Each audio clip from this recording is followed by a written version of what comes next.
Terima kasih pemirsa, Anda masih bersama kami dalam MNC News Prime dan kita akan mengetahui bagaimana kondisi cuaca terkini saat ini di wilayah Jakarta, khususnya Jakarta Utara.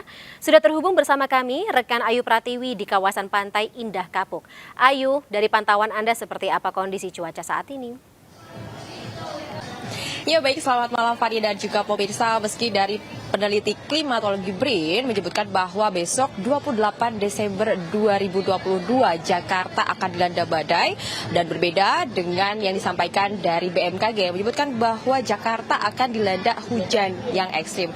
Namun di tempat saya melaporkan saat ini, yaitu di pinggir Pantai Indah Kapuk, belum terlihat adanya tanda-tanda akan terjadi hujan ekstrim ataupun badai. Karena seperti yang kita ketahui bersama, jika akan terjadi badai ataupun hujan ekstrim, secara otomatis hari pertama atau hari sebelum terjadinya badai itu akan terlihat adanya gumpalan-gumpalan awan kumulus, yaitu gumpalan awan kecil yang berwarna putih yang nantinya akan menjadi gumpalan yang lebih besar dan berwarna abu, serta menimbulkan gumpalan awan yang lebih besar sekali dan berwarna hitam atau yang disebut dengan cumulus onimbus, dan nantinya barulah akan disertai dengan gemuruh dan disertai dengan petir dan akhirnya terjadilah hujan. Namun di tempat saya ini pemirsa tidak ada sama sekali awan seperti itu, karena yang saya lihat adalah cuacanya masih cukup terang dan juga cerah. Bahkan saya bisa melihat awan yang sedang tersenyum di atas sana pemirsa. Selain itu juga biasanya jika akan terjadinya badai itu akan ada penurunan suhu yang sangat ekstrim dan suhu akan berubah menjadi panas, dan yang kita rasakan akan gerah. Tapi sepanjang saya di sini saya merasakan suhunya masih dalam batas normal. Saya tidak merasa gerah ataupun panas pemirsa, karena seperti yang kita ketahui bersama, jika kita di pantai pasti akan terasa lebih segar karena angin-angin pantai dan tidak ada hembusan angin kencang dari arah pantai ke daratan juga. Dan apabila besok terjadi badai ataupun hujan ekstrim, bagi Anda pemirsa yang memang sedang ada di rumah, hendaknya mengunci pintu dan juga jendela, kemudian memastikan seluruh barang elektronik ataupun listrik mati total, dan nantinya Anda bisa ada di ruangan yang terbuka seperti di ruang tengah rumah. Sekian, Fani, kembali ke Anda.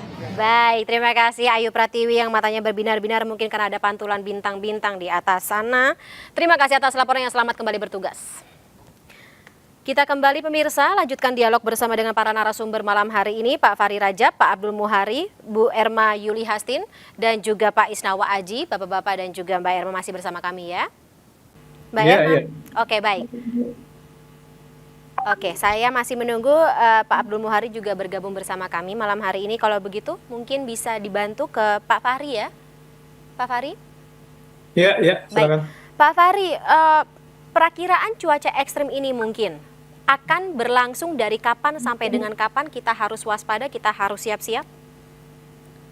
Ya, jadi sebagaimana sudah kami sampaikan sebelumnya ya, bahwa memang di periode akhir Desember ini, bahkan dari pertengahan Desember kemarin, potensi hujan dengan intensitas sedang hingga lebat bahkan sangat lebat itu masih bisa terjadi, masih berpotensi terjadi, dan kita melihat potensinya masih ada sampai dengan awal Januari nanti. Jadi hujan dengan intensitas sedang, lebat bahkan sangat lebat di beberapa wilayah Indonesia termasuk di Jabodetabek ini juga, masih perlu kita waspadai setidaknya sampai dengan awal Januari nanti. Dan betul yang disampaikan Bu Erma tadi, kita akan terus mengupdate perakiraan yang dibuat gitu ya. BMKG menggunakan berbagai macam input dan data untuk membuat perakiraan cuaca, dan kita update tiap timestamp-nya ya, ataupun periode waktunya kita per 3 jam kita ada update, dan juga sehari 4 kali kita lakukan update. Dan dari hasil proses-proses tersebut kami memang menyimpulkan potensi hujan dengan intensitas lebat bahkan sangat lebat masih berpeluang terjadi sampai dengan awal Januari nanti. Baik. Jadi kalau misalnya mengutip lagunya Chrisye, badai pasti berlalu, begitu ya Pak ya.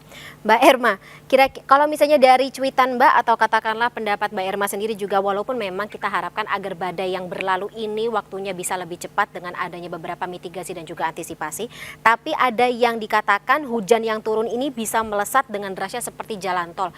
Maksudnya ini akan menyapu bersih, kecepatannya dari misalnya dimulai dari wilayah timur ke barat seperti itu juga akan berlangsung cepat, tapi merata, atau katakanlah wilayah yang dimulai lebih dulu tidak akan berlangsung lama seperti itu? Ya, sebenarnya kita sudah pernah mengalami ya, Mbak ya, di bulan Agustus kemarin, masih ingat nggak ada hujan lebat yang didahului dari selatan di Jawa bagian barat yang di selatan, pesisir selatan, kemudian hujan itu seharian, tapi dia bergerak terus menjalar sampai terakhir itu di Jawa Timur, Sidoarjo mengalami hujan deras itu pas malam harinya. Jadi otomatis kalau durasinya sekitar 12 jam waktu itu ya berjalan gitu. Nah itu nggak ada yang nyangka kan kalau itu Iya. sebenarnya badai yang sedang bergerak. Nah ini salah satu sebenarnya kita ini bukan sesuatu yang baru terjadi atau langka. Kita itu sering, hanya kita nggak sadar bahwa ini adalah hujan yang bergerak gitu. Oke. Makanya biasanya hujan, kemudian ada anginnya, ditimpa angin, kemudian reda sesaat hujan lagi. Nah itu menunjukkan dia bergerak gitu. Nah potensi untuk yang besok itu kalau dari updating yang kami miliki yang Sadewa itu kan kemungkinan dari pesisir selatan kan ya memulainya itu gitu. Jadi badainya itu dari Samudra Hindia soalnya sumbernya gitu. Nah itu Oke. sebenarnya.